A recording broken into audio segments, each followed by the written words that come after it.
नमस्कार दोस्तों, मैं आनंद कौशल परफेक्शन आईएएस के खास कार्यक्रम ऑडियो सीरीज में आप सभी का स्वागत करता हूं। आज का विषय भारत का पहला सौर मिशन आदित्य L1 है। यह टॉपिक यूपीएससी के सामान्य अध्ययन पेपर 3 के अंतरिक्ष प्रौद्योगिकी से संबंधित है। आइए अब जानते हैं कि यह चर्चा में क्यों है। भारतीय अंतरिक्ष अनुसंधान संगठन इसरो ने घोषणा की है कि भारत का पहला अंतरिक्ष आधारित सौर वेधशाला PSLV C57 Aditya L1 mission launch के लिए तैयार है। यह बड़ी परियोजना देश के उस मिशन को चिन्हित करती है जो सूर्य की गतिशीलता और अंतरिक्ष मौसम की समझ में क्रांतिकारी बदलाव ला सकता है। इसरो ने आदित्य L1 मिशन की तस्वीरें जारी की है क्योंकि यह उपग्रह हाल ही में लॉन्च वाहन के साथ एकीकृत होने के लिए आंध्र प्रदेश के श्रीहरिकोटा में स्थित सतीश धवन अंतरिक्ष केंद्र में पहुंच गया है। इसरो अगस्त के आखिरी सप्ताह या सितंबर के प्रथम सप्ताह में सूर्य के लिए एक बड़े मिशन आदित्य L1 के प्रक्षेपण की भी तैयारी कर रहा है। अधिकारियों ने यह भी कहा कि फिलहाल आदित्य L1 पेलोड एकीकरण और परीक्षण का अंतिम दौर में चल रहा है। सूर्य का अध्ययन करने वाला यह भारत का पहला मिशन होगा। आइए अब जानते हैं आदित्य L1 मिशन क्या है।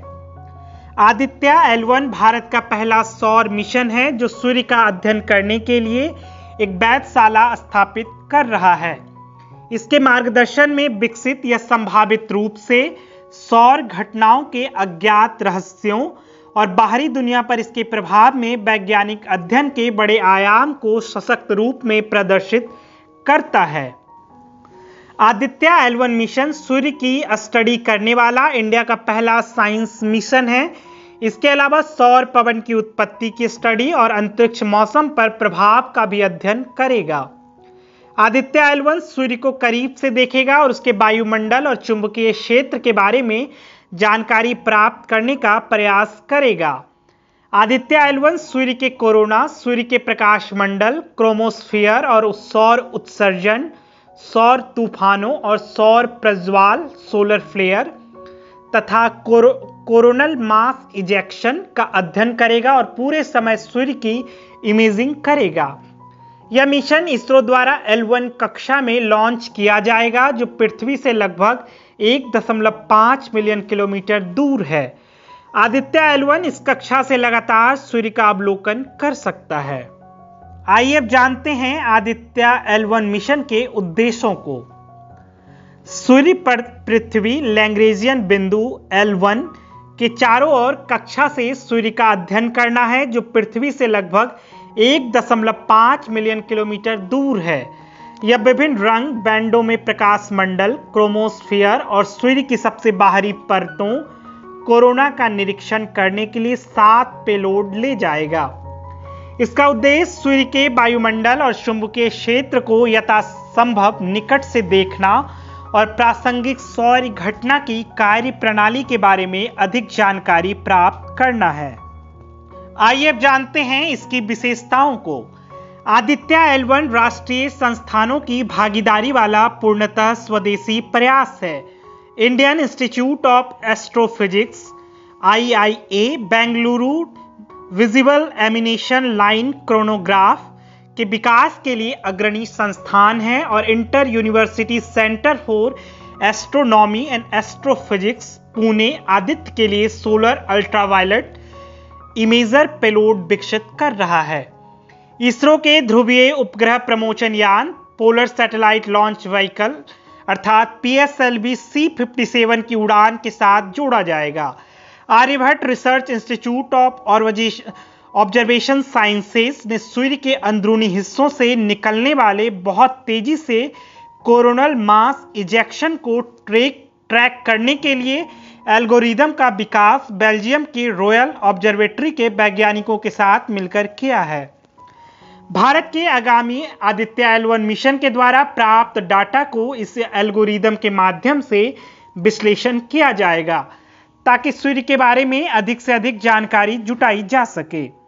गौरतलब है कि आदित्य L1 मिशन से प्राप्त डाटा को विश्लेषण करने हेतु वेधशाला Aryabhatta Research Institute of Observation Sciences में ही स्थापित की जाएगी।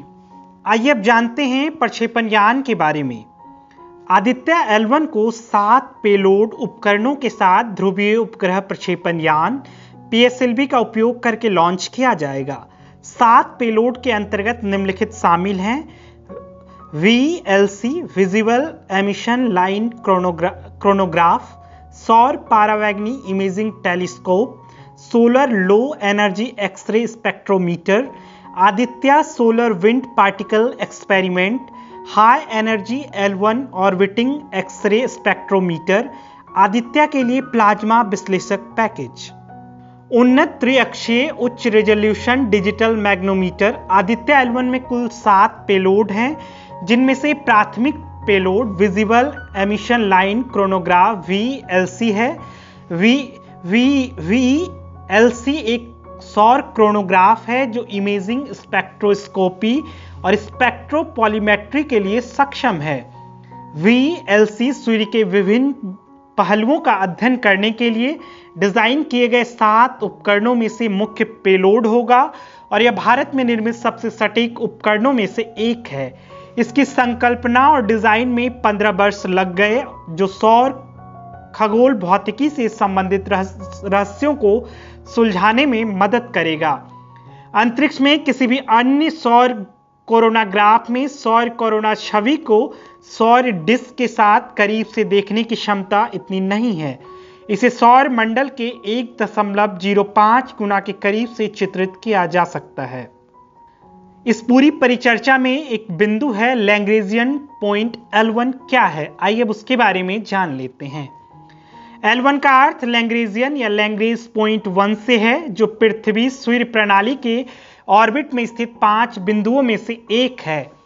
लैग्रेंज पॉइंट्स का आशय अंतरिक्ष में स्थित उन बिंदुओं से होता है जहां 2 अंतरिक्ष निकायों जैसे सूर्य और पृथ्वी के गुरुत्वाकर्षण बल के कारण आकर्षण एवं प्रतिकर्षण का क्षेत्र उत्पन्न होता है।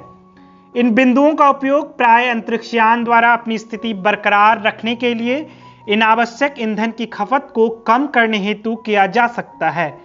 लैग्रेंजियन पॉइंट 1 पर स्थित कोई उपग्रह अपने विशिष्ट स्थिति के कारण ग्रहण अथवा ऐसे ही किसी अन्य बाधा के बावजूद सूर्य को लगातार देखने में सक्षम होता है।